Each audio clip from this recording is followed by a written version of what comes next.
अब एक नतीजा जो आने वाला है वो आएगा कल। कोटक बैंक का लगातार फोकस में है, खबरों में है। कोटक बैंक के नतीजे कैसे आएंगे इस पर भी गौरव से ही व्यू चाहेंगे। गौरव बताइए, किस तरह के अनुमान है कोटक बैंक को लेकर और फोकस कहां पर रहेगा? जी हाँ, तो अगर हम कोटक बैंक की बात करें तो शेयर में एटलीस्ट ऐसे देखा गया है कि 52 वीक्स हाई लो का जो लेवल है वो आज के दिन में ही शेयर ने रीच किया था। और इसी के बाद अगर हम बात करें रिजल्ट्स की, तो जो कि कल आने वाले हैं, अगर हम बात करें तो कहीं पे वहाँ पे एक हेल्दी नंबर्स एक्सपेक्टेड है। अगर हम नेट इंटरेस्ट इनकम की बात करें तो कहीं पे 9% से अपटिक देखने को मिल सकता है। पीपीओपी जो कि प्री प्रोविजनल ऑपरेटिंग प्रॉफिट है, वहाँ पे 6% से अपटिक देखने को मिल सकता है। प्रॉफिटेबिलिटी में कहीं पे हमें गिरावट देखने को मिल सकती है 2.6% से, अगर हम वाई कंपेयर करें तो। बट इस क्वार्टर में कहीं पे प्रोविजन जो है सीक्वेंशियल बेसिस पे है लो होते हुए हमें देखने को मिल सकते हैं, क्योंकि एआई प्रोविजन का जो रिवर्सल है वो आ सकता है। और इसी के चलते हुए हमें कहीं पे पैट में 13.4% का एक अपटिक देखने को मिल सकता है सीक्वेंशियल बेसिस पे। इसी के बाद अगर हम बात करें नेट इंटरेस्ट मार्जिन की, तो उसमें हमें कहीं पे 5% की गिरावट, 5 बिप्स की गिरावट देखने को मिल सकती है। ये जो मार्जिन है वो 3.15% पे कहीं पे हमें देखने को मिल सकते हैं।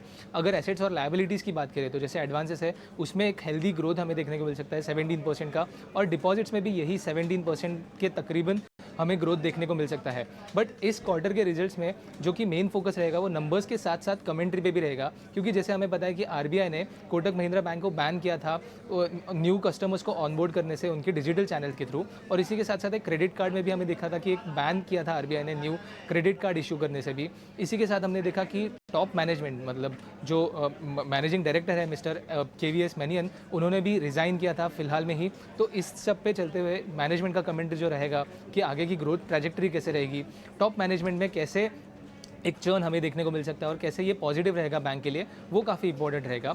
तो नंबर्स की अगर बात करें तो कहीं पे हेल्दी नंबर्स ही एक्सपेक्टेड है, बट मैनेजमेंट की कमेंट्री पे हमारी नज़र ज़रूर बनी रहेगी।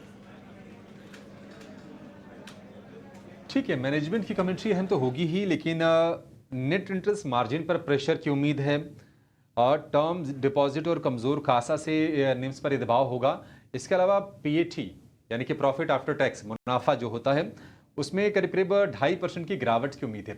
वैसे भी ये कोटक महिंद्रा बैंक अगर आप देखेंगे तो अंडर परफॉर्मर साबित हुआ। महीने भर में करीब 11-12% ये शेयर गिरा है। अगर आप इस साल देखेंगे यानी कि 4 महीने जो समय बीता है, करीब करीब 18-20% ये शेयर करेक्ट हुआ है। कोटक महिंद्रा बैंक पर जरा एक व्यू लेते हैं, टेक्निकल नजरिया लेते हैं। अमोल, जरा आप बताइए कि क्या करना चाहिए कोटक बैंक के नतीजों से पहले? किसी के पास अगर हो तो वो अपना स्टॉप लॉस बिल्कुल सॉलिड वाला कहां पर लगा के रखे इसमें? जी, आई थिंक मैं कुछ बात नहीं कर सकता उसके बारे में। ये बिल्कुल आप नहीं कर सकते, ठीक। इस पर मितेश जी आप व्यू दीजिए। कोटक बैंक क्या स्टॉप लॉस लगाएं इसमें? देखिए, कोटक बैंक में अभी तक जो बॉटम फॉर्मेशन की जो प्रक्रिया होती है टेक्निकल पैरामीटर्स पे, वो हुई नहीं है। तो बेसिकली बॉटम फॉर्मेशन की सबसे पहले तो प्रक्रिया शुरू होनी चाहिए। लेकिन अगर आपको डीप स्टॉप लॉस लगाना ही है तो क्वार्टरली चार्ट्स के हिसाब से 1480 के ऊपर एक बहुत ही स्ट्रॉन्ग सपोर्ट है, और वो हमें लग रहा है कि यहाँ से लेके 1480 के बीच में कहीं ना कहीं बॉटम फॉर्मेशन होना चाहिए। तो हमारे हिसाब से अगर आपको डीप स्टॉप लॉस लगाना है तो 1480 का स्टॉप लॉस लगा के आप पोजीशन को कैरी कर सकते हैं। ठीक है, 1480 रुपए का स्टॉप लॉस लगा के पोजीशन को कैरी कर सकते हैं। ये व्यू है अमोल जी का कोटक बैंक को लेकर।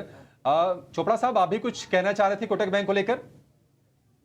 देखिए, मैं कहूंगा कि जब क्वालिटी स्टॉक्स आपको नीचे मिल रहे होते हैं, तो ये प्रॉब्लम आई, हमने देखा बजाज फाइनेंस में भी उन्होंने कर्व हटा दिया है, वो अपने क्लाइंट्स को ऑनलाइन ऑनबोर्ड कर सकते हैं। तो थोड़ा सा कंप्लायंस इशू है। मुझे लगता है कोटक बहुत ही सेंसिटिव और अच्छा बैंक है। उदय कोटक साहब हमारे जो हैं वो दिग्गज हैं बैंकिंग इंडस्ट्री के, और बहुत अच्छे से बारीकियां समझते हैं बैंकिंग की। और मैं ये भी डिस्क्लेमर देना चाहूंगा, मेरा खुद का भी एक अकाउंट है कोटक बैंक में, मुझे आज तक तो कोई समस्या आई नहीं। बहुत अच्छी सर्विसेज हैं as compare to other large banks, like मैं नाम नहीं लेना चाहता, तो उनसे भी कई चीजों में बेहतर है। तो आई थिंक कि काफी ज्यादा नेगेटिविटी प्राइस इन हो चुकी है इसके अंदर। और जिस तरह की गिरावट देखी है, मैं मानता हूं कि पिछले कई सालों में 3-4 सालों में कोटक बैंक ने कुछ भी नहीं किया, मगर मुझे नहीं लगता कि ये बहुत ज्यादा यहाँ से गिरावट है। यहाँ से लेना चाहिए। और कभी भी आपको क्वालिटी कंपनी लंबी अवधि के लिए अगर आपको लेना है, गिरावट में ही लीजिए, तेजी में लेने का कोई पॉइंट नहीं है। और मेरा ये मानना है कि कोटक में कहीं ना कहीं अभी नहीं, हो सकता है 20 रुपए 30 रुपए नीचे, मगर यहाँ से बाइंग शुरू हो जाएगी और कोई अच्छी खबर आ जाएगी। तो आई डोंट थिंक इसमें बहुत ज्यादा यहाँ से घबराने की आवश्यकता है। ऑलरेडी हम बहुत अच्छी खासी 1900 से 1500 के लगभग 400 रुपए की गिरावट देख चुके हैं, और यहाँ से मुझे लगता है कि प्राइस्ड इन है। अगर थोड़ा सा रिजल्ट खराब भी आया तो भी मुझे लगता है कहीं ना कहीं प्राइस्ड इन है इन भाव में। तो लेने लेने की चेष्टा करें, और यहाँ जहाँ जहाँ भी थोड़ी बहुत गिरावट मिलती है लेना चाहिए।